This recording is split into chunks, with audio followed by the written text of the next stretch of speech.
Indian വിദ്യാർത്ഥികളുടെയും യുവതയുടെയും ഉജ്ജ്വലമായ പോരാട്ടത്തിന്റെ അഭൂതപൂർവമായിട്ടുള്ള വിജയമാണ് ഇന്ന് ഇന്ത്യ ദർശിച്ചിരിക്കുന്നത്. അതോടൊപ്പം തന്നെ ധാർഷ്ട്യത്തിന്റെയും അഹങ്കാരത്തിന്റെയും സമൂർത്ത രൂപമായിട്ട് ഏത് സമരങ്ങളെയും നേരിടാൻ എനിക്ക് ശക്തിയുണ്ട് എന്നുള്ള ധാർഷ്ട്യം കാണിച്ച പ്രധാനമന്ത്രി മുട്ടുമടക്കി പരാജയപ്പെടുന്ന ചിത്രം കൂടിയാണ് ഇത്. കാരണം ഇത് മുൻപേ ചെയ്തിരുന്നെങ്കിൽ ഒരുപാട് ചോര ചിന്തൽ ഒഴിവാക്കാമായിരുന്നു. ഇത് കഴിഞ്ഞ 3 മാസക്കാലം പ്രത്യേകിച്ചായിട്ട് ഇന്ത്യ രാജ്യത്ത് മുഴങ്ങിക്കേൾക്കുന്ന ശബ്ദമാണ് ധർമ്മേന്ദ്ര പ്രധാൻ രാജിവെക്കുക എന്നുള്ളത്. രാഹുൽ ഗാന്ധിയും കോൺഗ്രസും ഇത് നിരന്തരമായി ആവശ്യപ്പെട്ടുകൊണ്ടിരിക്കുകയാണ്. പരീക്ഷയുടെ വിശ്വാസ്യതയില്ലെങ്കിൽ നമ്മുടെ കുട്ടികളുടെ ഭാവി എന്തായിരിക്കും? രക്ഷകർത്താക്കൾ എന്തിനാണ് ഇവനെ കുട്ടികളെ പഠിപ്പിക്കുന്നത്? ഈ ചോദ്യമാണ് ഇന്ത്യയിൽ അലയടിച്ചത്. 20-ൽ പരം കുട്ടികൾ അവരുടെ സ്വന്തം ജീവൻ ഒടുക്കേണ്ട സാഹചര്യം ഉണ്ടായി. അത് നമ്പറിലല്ല, എണ്ണത്തിലല്ല. ഒരു മഹാരാജ്യത്തിൻ്റെ കുരുന്നുകളുടെ സ്വപ്നങ്ങളെയാണ് അത് തകർത്തത്. അപ്പോൾ ഇതിനൊക്കെ എതിരായിട്ടുള്ള അവരുടെ കൂട്ടുകാരുടെ ഒരു കൂട്ടായ്മയാണ് ഇത്ര വലിയ വിജയത്തിലേക്ക്. ഞങ്ങൾക്ക് അഭിമാനമുണ്ട്. ഇന്ത്യയിലെ കുട്ടികളും യുവതയും നടത്തിയ ഈ പോരാട്ടത്തിൽ അവരുടെ പിന്നിൽ അണിനിരന്നുകൊണ്ട് ഈ പോരാട്ടത്തിന് കരുത്തു പകരുന്നതിൽ ഞങ്ങൾക്ക് ഞങ്ങളുടേതായ സംഭാവന ചെയ്യാൻ കഴിഞ്ഞു എന്നുള്ളത് ഇന്ത്യയുടെ പ്രതിപക്ഷ നേതാവ് രാഹുൽ ഗാന്ധി ഇന്ത്യൻ പ്രധാനമന്ത്രിയുടെ വസതിക്ക് മുന്നിൽ നടത്തിയിരിക്കുന്ന ഉജ്ജ്വലമായ പോരാട്ടം എംപിമാരെയും കൊണ്ടുള്ള എല്ലാ ചട്ടവട്ടങ്ങളെയും സുരക്ഷാ ക്രമങ്ങളെയും എല്ലാം പാറ്റിൽ പറത്തി സ്വന്തം ജീവൻ എന്തു പറ്റിയാലും ഈ കുട്ടികളുടെ ന്യായമായ ആവശ്യങ്ങൾ നടത്തപ്പെടണം എന്നുള്ള ചിന്താഗതിയോട് നടത്തിയ പോരാട്ടത്തിൻ്റെ വിജയമാണ്. അതുകൊണ്ട് എല്ലാ അർത്ഥത്തിലും ധാർഷ്ട്യത്തിനേറ്റ തിരിച്ചടി, ധാർഷ്ട്യം മുട്ടുമടക്കുന്ന സാഹചര്യം അതാണ് ഉണ്ടായി. അവർ പഠിക്കണമിനി. കുട്ടികളെ എങ്ങനെയാണ് തല്ലി തീർത്തത്? നിങ്ങളെല്ലാം റിപ്പോർട്ട് ചെയ്തതല്ലേ? പെൺകുട്ടികളോട് എങ്ങനെയാണ് പോലീസുകാർ പെരുമാറിയത്? ഇവരാണ് ഈ രാജ്യത്തിൽ ഏറ്റവും വലിയ ജനാധിപത്യം പറയുന്നുകൊണ്ടിരിക്കുന്ന ആളുകൾ. അപ്പോൾ ഇതിനേറ്റ തിരിച്ചടി. ഏത് അധികായനും അടിതെറ്റിയാൽ വീഴും എന്നുള്ളതിൻ്റെ ഏറ്റവും വലിയ സൂചനയാണ് ധർമ്മേന്ദ്ര പ്രധാൻ്റെ രാജിയിലൂടെ ഇന്ന് പ്രധാനമന്ത്രി നേരിട്ടിരിക്കുന്നത്. എല്ലാവരുടെയും വിജയമാണ്. ഇത് ഇന്ത്യയിലെ നമ്മൾ ഇപ്പം താങ്കളുടെ വീട്ടിലുള്ള ആൾ ആഗ്രഹിച്ചിരുന്നു ഈ രാജി. ഞാൻ താങ്കൾ എന്ന് പറഞ്ഞാൽ ഉദ്ദേശിക്കുന്നത് എല്ലാ വീടുകളിലും ആളുകൾ ഇതിലൊന്നും പങ്കെടുക്കാത്തവർ പോലും ആഗ്രഹിച്ചിരുന്നതായിരുന്നു ഈ രാജി. കാരണം അത്രമാത്രം ദേശീയമായിട്ട് ഇത് ചർച്ച ചെയ്യപ്പെട്ട കാര്യമാണ്. അപ്പോൾ അതുകൊണ്ട് ഇത് എല്ലാവരുടെയും കൂട്ടായ്മയുടെ വിജയമാണ്.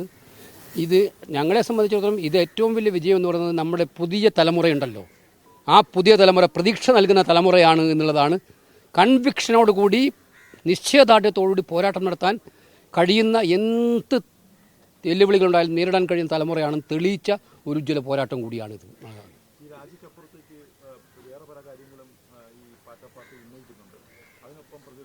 അല്ല, ഞങ്ങൾ തന്നെ ഉന്നയിച്ച കാര്യങ്ങളുണ്ട്. ഇപ്പം എന്തായാലും തിങ്കളാഴ്ച അവർ പാർലമെൻറ്റിൽ ഒരു ബില്ല് കൊണ്ടുവരാൻ വേണ്ടി സർക്കുലേറ്റ് ചെയ്തിട്ടുണ്ട്.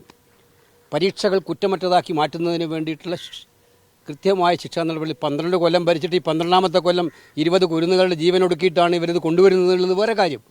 പക്ഷേ ബെറ്റർ ലേറ്റർ ദാൻ നെവർ എന്ന് പറയുന്നത് പോലെ നമുക്ക് അതിനെ കാണാം. എന്താണ് അതിലെ പ്രൊവിഷൻസ് ഞങ്ങൾ നോക്കുന്നുണ്ട്. ഞങ്ങൾ തിങ്കളാഴ്ച രാവിലെ 9:45 പ്രതിപക്ഷ പാർട്ടികളുടെ യോഗം മല്ലികാർജ്ജുന ഖാർഗെയുടെ റൂമിൽ വിളിച്ചിട്ടുണ്ട്. അവിടെ വെച്ച് ആ നിയമനിർമ്മാണത്തെക്കുറിച്ച് എന്ത് നിലപാട് സ്വീകരിക്കണം എന്നതിനെക്കുറിച്ച് വ്യക്തമായിട്ട് ഞങ്ങൾ എന്തായാലും ഒരു വലിയ ആവശ്യം അംഗീകരിക്കപ്പെട്ട് കഴിഞ്ഞു. പിന്നെ ആവശ്യങ്ങളുണ്ട്. ഈ പാവപ്പെട്ട കുട്ടികളെ തല്ലിച്ചതച്ച നരാധന്മാരായ പോലീസുകാരെ നിയമത്തിൻ്റെ മുന്നിൽ കൊണ്ടുവരണം, അന്വേഷണം വേണം. അതുപോലെ മരിച്ചുപോയ കുട്ടികളുടെ കുടുംബങ്ങളെ സഹായിക്കണം, ഇവർക്കെതിരെയുള്ള കേസുകൾ പിൻവലിക്കണം. ഇന്ത്യൻ പ്രധാനമന്ത്രി ഇപ്പോൾ പോലും ഇത് കഴിഞ്ഞിട്ട് പോലും ആ അടിയേറ്റ് പിടഞ്ഞു കിടക്കുന്ന കുട്ടികളോട് ഒരു മാപ്പ് പറയാൻ പോലും തയ്യാറായിട്ടില്ല. അത് തയ്യാറാവണം. ഇത്തരം കാര്യങ്ങളുടെ ആവശ്യം ഞങ്ങൾ ഉയർത്തുക തന്നെ ചെയ്യും, തുടരുക തന്നെ ചെയ്യും. ഈ പോരാട്ടം ഇവിടെ അവസാനിക്കുന്നില്ല. ഈ സിസ്റ്റം CBSE, നീറ്റ് പോലെയുള്ള പൊതുപരീക്ഷാക്രമങ്ങൾ, വിദ്യാർത്ഥികളെ ഭാവി നിശ്ചയിക്കുന്ന പൊതുപരീക്ഷാക്രമങ്ങൾ കൃത്യവും സൂക്ഷ്മവുമാകുന്നതിന് വേണ്ടിയിട്ടുള്ള നിതാന്ത ജാഗ്രതയുമായിട്ട് ഇന്ത്യയിലെ പ്രതിപക്ഷം വിദ്യാർത്ഥികളോടൊപ്പം ഉണ്ടാകും എന്നുള്ളതാണ് ഞങ്ങൾക്ക് പറയാനുള്ളത്.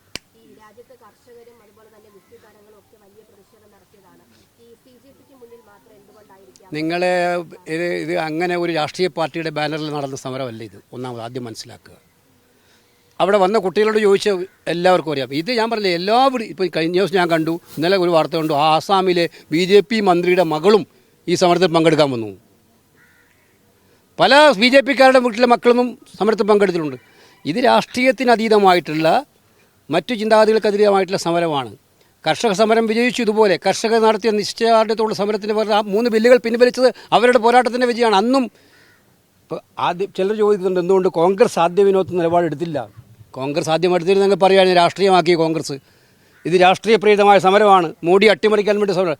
ഇത് ജനുവിനായി നാച്ചുറലായിട്ട് സമരം വരാൻ, പക്ഷേ ഞങ്ങൾ പാരലായിട്ട് സമരം ചെയ്യുകയാണ്. കഴിഞ്ഞ 4 മാസമായിട്ട് ഞങ്ങൾ ഡെറാഡൂണിലും കോട്ടയിലും ഇന്ത്യയിലെ പ്രധാനപ്പെട്ട കേന്ദ്രങ്ങളിലെല്ലാം ഈ പോരാട്ടം നടത്തുകയായിരുന്നു. കുട്ടികൾ നടത്തിയ ഈ പോരാട്ടത്തിൽ അവരെ മുന്നിൽ നിർത്തിക്കൊണ്ട് തന്നെ ഞങ്ങൾ അവരുടെ പിന്നിൽ നിന്നു.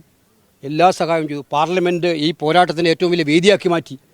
കഴിഞ്ഞ 5 ദിവസവും പാർലമെൻറ്റിൽ ഒരു ഇഞ്ച് പോലും ചർച്ച ചെയ്യാൻ വിട്ടിട്ടില്ല. ഞങ്ങൾ ഈ കാര്യത്തിൽ തീരുമാനമാകുന്നവരെ മറ്റൊരു ചർച്ച വേണ്ട എന്നുള്ള നിശ്ചയത്തോടെ തീരുമാനമെടുത്തു. അതെല്ലാം പിൻവലിക്കണം. ഇതെന്താ, ആ കുട്ടികൾ നിരപരാധിയായ കുട്ടികളുടെ പേരിലാണ് കേസുകളെല്ലാം. അതെല്ലാം പിൻവലിക്കണം. ഇത് ഞങ്ങളുടെ ആവശ്യങ്ങൾക്കൊന്നും പിന്നോട്ട് പോകുന്ന പ്രശ്നമേ ഇല്ല. അല്ലല്ല, ഇപ്പം സ്വാഭാവികമായിട്ടും ഞങ്ങളെ സംബന്ധിച്ചിടത്തോളം സമരം ചെയ്യുന്ന കുട്ടികളാണ്. അവരാ കാര്യത്തിൽ തീരുമാനം പ്രഖ്യാപിക്കും. ഞങ്ങളെ സംബന്ധിച്ചും പ്രതിപക്ഷ പാർട്ടികൾ എല്ലാവരും കൂടി തിങ്കളാഴ്ച രാവിലെ 9:45 യോഗം ചെയ്യുന്നുണ്ട്. അവിടെ വെച്ചിട്ട് ഇത്തരം കാര്യങ്ങളിൽ എടുക്കേണ്ട തീരുമാനമെടുക്കും.